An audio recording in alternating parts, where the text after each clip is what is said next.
Yeah. I mean, we are in sales, and I always talk like I think this is one of the hardest jobs that you can have because you have to put a deal together. Yes. And that can eat up a lot of your day, and therefore you don't go out and sell.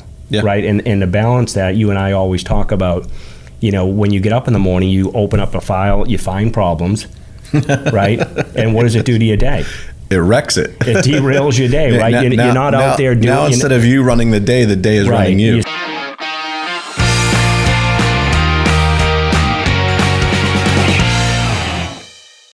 All right, welcome to another episode of the Context to Contracts podcast. I am Bryan Lovell, always here with the amazing Senior John Jones. What's up, B-Love? Hey, welcome back from vacation. Thank you. Fantastic time. Yeah? Enjoyed it, yeah.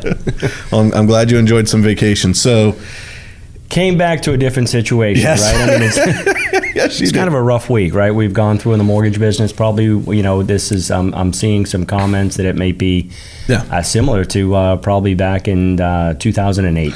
Yeah. So put some context into it. Today that we're recording up is June 14th. Yep. So we're in the second week of June. And we've seen a pretty big sell-off on mortgage-backed securities, which have rates escalating pretty quickly. That started with the CPI numbers on inflation that came out on Thursday. And man, it's just tumbled and tumbled and tumbled. And we'll see what tomorrow brings as the FOMC minutes will come out tomorrow at 2:30. But to your point, you're just saying, hey, we're entering a market that we haven't been in a long time. I think, I started in the business in April 2007. You've been in it much longer than me. So what I say to that is, like, there's a large number of loan originators out there right now who have been through a shifting market that we're seeing right now. And that group's going to know how to weather the storm. And so what I would say to those who have never been through a market shift like we're in right now, make sure that you're aligned with people who have been down this road before and who are going to help you, get through it. So with that, I just figured, John, we would have a little bit of a conversation. I think that there's a couple of things we can be doing right now as we move into this market shift that LOs can do right now to actually grow their business. So I'll just throw out some stats real quick. In May, mortgage rates rose to the highest levels that we've seen since 2009. Now, they've gone up about a point just this week. That stat may go back even further. The first mortgage I ever closed was 7% in 2007. Okay, we're getting close. We are fast approaching that number. Right. Yeah. So 13 years, we're at the highest rates we've seen in 13 years. Also, mortgage purchase applications have fallen to the lowest levels since 2018. So that's the lowest levels we've seen in 4 years. We're just seeing a lot less buyers come into the market. Mm-hmm. We've had for the better part of a year longer a serious inventory problem that has made homes appreciate at record levels. Now we're seeing record level of rate increases, and what's that going to affect? Home affordability, right? And so we're seeing less and less buyers enter the market. I had an interesting conversation with a good dear friend of mine. I'll give him credit, Jared Rutherford, a couple of weekends ago. Him and his wife run an amazing real estate team. He's actually been on this show before. Mm-hmm. And so I said, hey, Jared, tell me about what's going on in the market right now. In the first quarter of this year, you would put a home on the market on a Thursday, and by Sunday, you'd have 20 overpriced offers. And he's like, yep, that's accurate.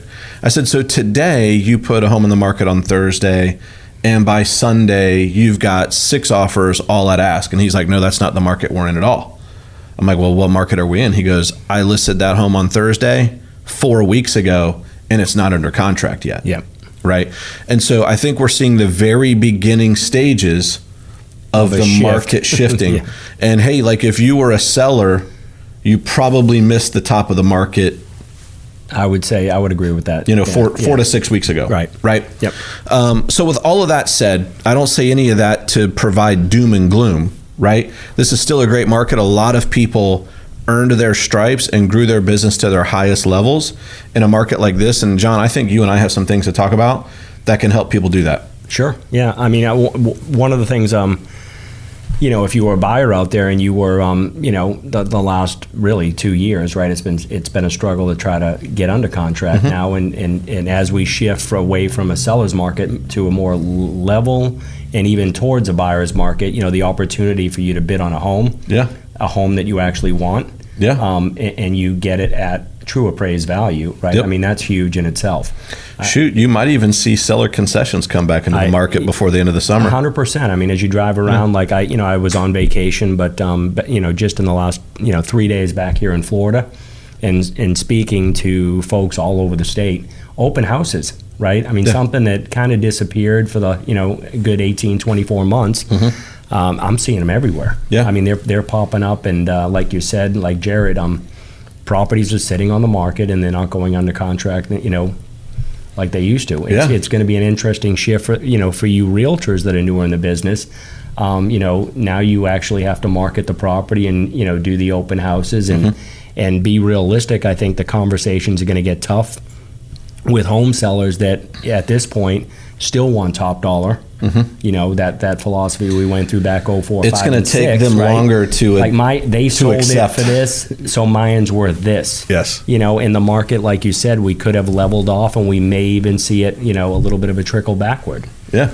Well, I think right now for sellers, what you're going to see is they're not going to be quickly ready to accept that reality. Yeah, that they're not going to get in a bid over ask. And in fact, there's probably homes on the market right now that you might see price reductions on because agents had a hard time convincing the seller not to put it on the market for it. Yeah. So hey, let's jump into it. Okay. So the first thing that I think a loan originator should be doing in this shifting market right now is that you have got to build a fortress around what you have.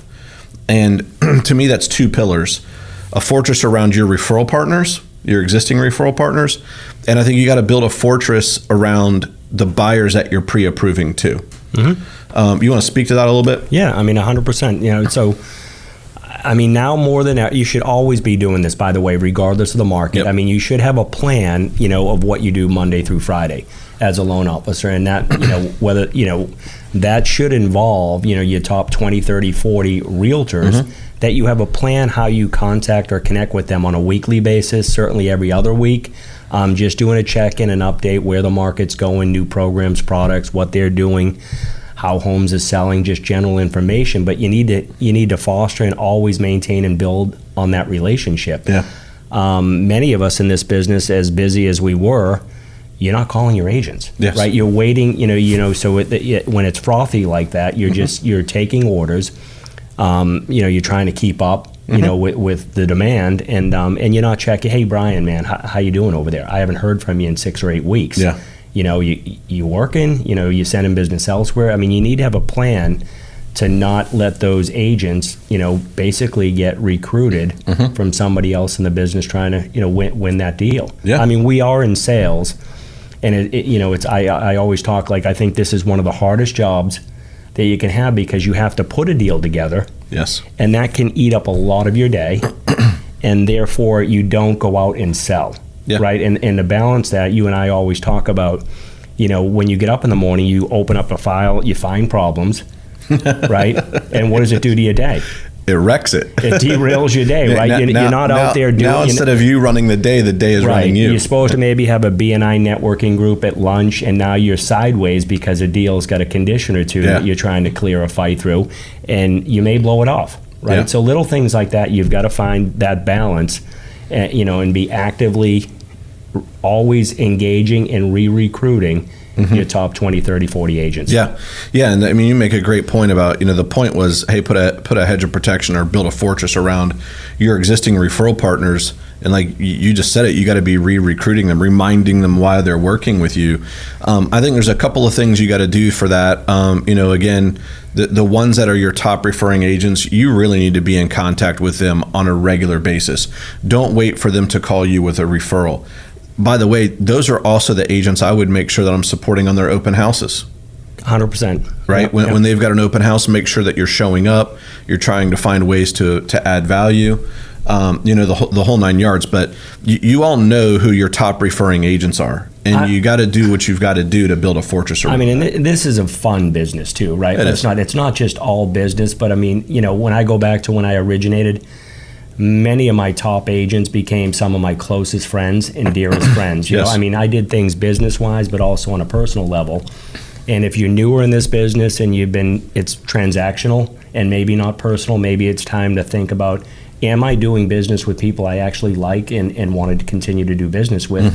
If you and I have talked about this multiple times, if you get into the friend zone, right, that's how you maintain it. Becomes easy. Yeah. Right. I mean, it's not robotic. You're just, hey, let's go to a ball game, right? Yeah. You went out with Jared for dinner last night. You're friends. Yeah. Right. Somebody you want to hang out with and outside of work. Yeah. Yeah. Absolutely.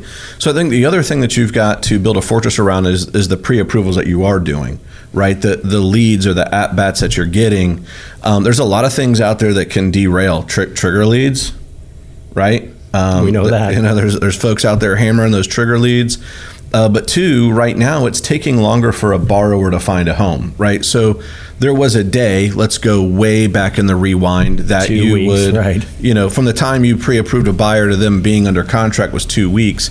Today, that could be 5 to 6 weeks. A lot could happen in 5 to 6 weeks if you're not staying in front of those borrowers while they're in the home shopping process. Yeah, I mean, you talked about trigger leads. So we all know, if you're in the industry out there now, the credit agencies are selling leads. The second we pull credit and take a pre-approval, there's 4 or 5 other lenders that are buying that lead, and they're trying to contact that buyer, right, and get them over to their team, so to speak, offer them maybe a discount, a little better rate, just in general, a new program or product that we didn't, talk to the customer about. But you've got to have a plan where you're, again, no different than realtors. You should have a weekly check-in with your pre-approved and outlookings, right? And make sure you're staying in contact over that 5, 6, 8, 12-week period. Yeah. We know many in the industry went through that at the beginning of the year, right? We entered January of 2022 with rates at 3.25, right? And to your point, it's taking 6, 8 weeks sometimes to get under contract. And by the beginning of March, we were up in the mid to high 4s and even closer to 5. Yeah. So if you weren't communicating what was happening in the market, can you imagine that phone call? They feel like you bait and switched them. Right. Yeah. You lied to me back in January, now you're quoting me 4.75 or 5.25. Listen, regardless of whether you were right, which you were, by the way, it's not like you weren't bait and switching them. Correct. But they're going to feel like they were. They're going to shop you. They're going to have to shop you at that time. So I mean, it's important to engage your customers that are out looking, and something else that I think you've got to care about them. I mean, one of like why are you buying the home? What's the reason you're not going to rent? It's your first time. How exciting it is for the family going into the home. How important it is to have 4 bedrooms, right? They have 3 children, and their goal is to have a 4-bedroom house. And as rates go up and the frustration level increases when they're trying to find that right home, you've got to be there so they understand what that end dream actually, how it started, and not going back to that 3-bedroom apartment. Yeah. Or the 2-bedroom apartment with somebody living on a couch. Ooh. So you've got to be salesy a little bit and make sure you understand what their why is as to moving into the new home. Yeah, yeah. So let's talk about point number 2. Okay. Hit it. Point number 2: do everything in your power to maintain